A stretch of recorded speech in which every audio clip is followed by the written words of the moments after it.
Shalom à tous et bienvenue sur Arbardon TV où aujourd'hui on va discuter d'un nouveau sujet dans ce nouvel épisode de Chroniques Inspirées. Un sujet qui me tient à cœur depuis quelques semaines et qui je pense est important pour la base de la vie du chrétien. Comme vous l'aurez vu dans le titre, aujourd'hui on va parler de l'identité. L'identité en Christ. Mais non seulement l'identité en Christ, mais ce qu'elle implique. Et aussi la différence entre l'identité en Christ et notre personnalité en Christ, notre histoire en grandissant en Christ. Alors je vous invite à prendre note, de méditer sur ce qui va être apporté et toujours réfléchir à votre propre vie et votre propre marche avec le Seigneur.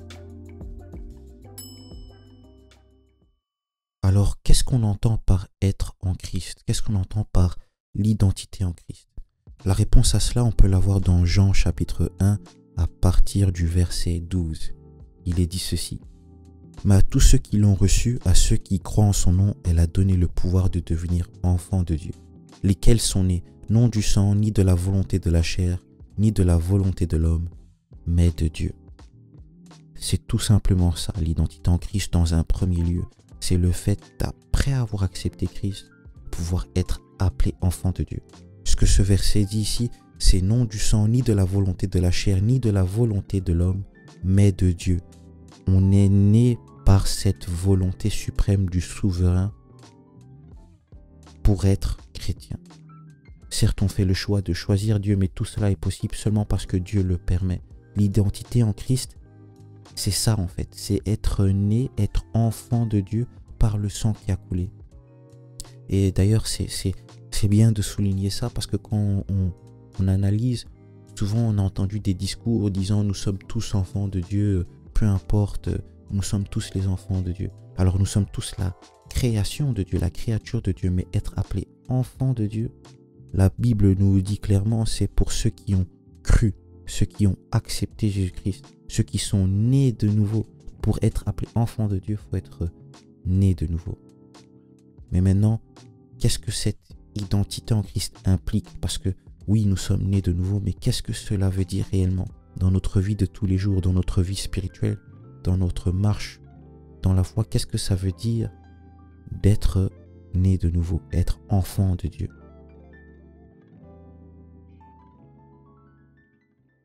Car la nouvelle naissance en Christ est synonyme de notre identité, être enfant de Dieu. Il faut dire que c'est aussi synonyme d'un renouvellement, d'une transformation. Avoir son identité en Christ veut dire qu'il y a eu un changement. Et on peut le voir dans 2 Corinthiens chapitre 5 verset 17, il est dit ceci. « Si quelqu'un est en Christ, il est une nouvelle créature. Les anciennes sont passées, voici toutes choses sont devenues nouvelles. » Et dans Galates chapitre 2 verset 20, il est dit « J'ai été crucifié avec Christ. Et si je vis, ce n'est plus moi qui vis, c'est Christ qui vit en moi. La vie que je vis maintenant dans le corps, je la vis par la foi au Fils de Dieu, qui m'a aimé et s'est livré lui-même pour moi. » Une chose très importante et qui est la base, même je dirais le socle de cette idée de l'identité en Christ, c'est non seulement que nous sommes enfants de Dieu, mais que nous avons vécu une nouvelle naissance, une transformation. Paul le dit lui-même, ce n'est plus moi qui vis, mais c'est Christ qui vit en moi.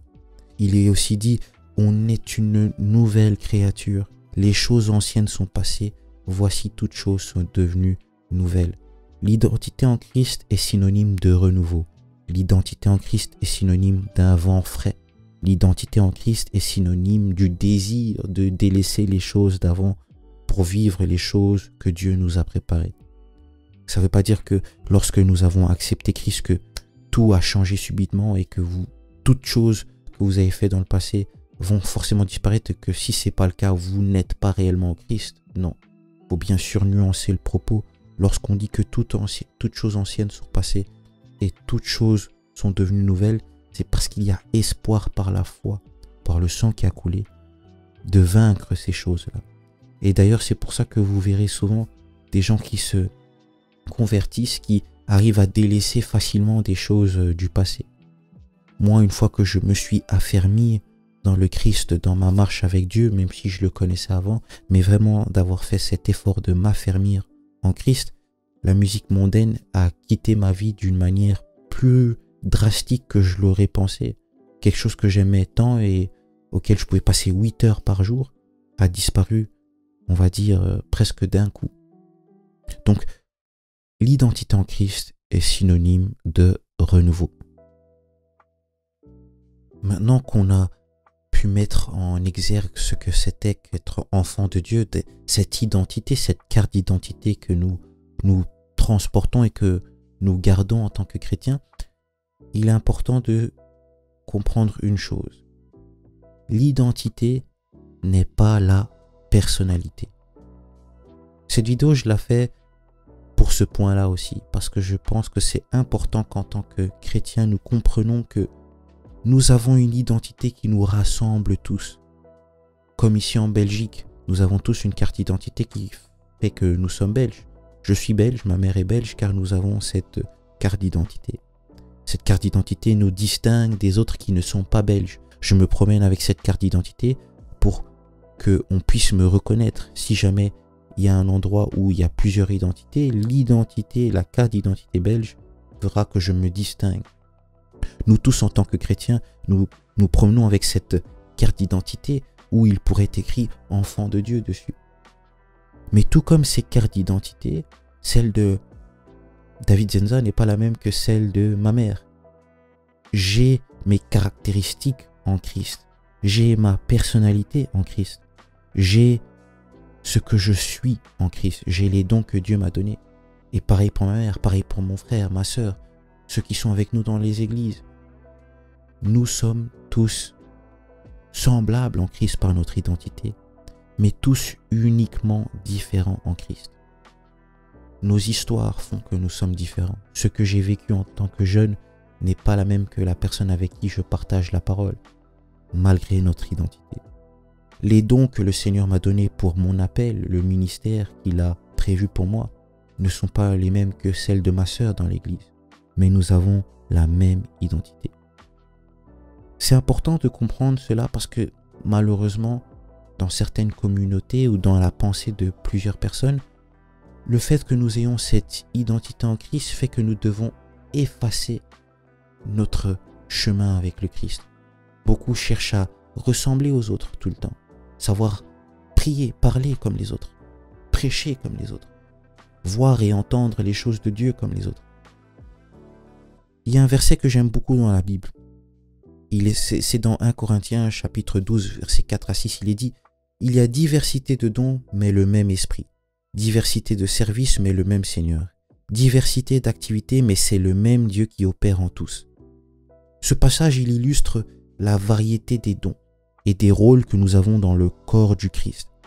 Il y a même dans Romains chapitre 12, on nous parle du fait que le corps du Christ est comme un réel corps avec plusieurs membres, où la main sait faire une chose. Les yeux savent faire une chose, mais pourtant tous deux ne sont pas pareils. On ne pourrait pas couper la main, on ne pourrait pas enlever l'œil, malgré leurs différences, parce que tous deux ont une utilité. Récapitulons, on a l'identité en Christ, mais dans ce corps du Christ, on a divers dons, diverses personnes, divers ministères. Ce que j'appelle, ou ce que j'ai envie de dire, c'est un anticonformisme. Dans l'Église, soyons tous chrétiens, soyons tous ceux que nous appelons enfants de Dieu. Mais soyons notre chemin, notre bout de chemin que le Seigneur a fait de nous. Je trouverais ça triste d'effacer le vécu que j'ai avec Dieu, d'effacer les choses qu'il m'a données à moi spécifiquement pour ma marche, pour ma vie, pour pouvoir ressembler à mon frère, parce que je me compare à lui. Comprendre ces deux choses-là éviteront une chose, comme je l'ai dit, la comparaison, l'envie.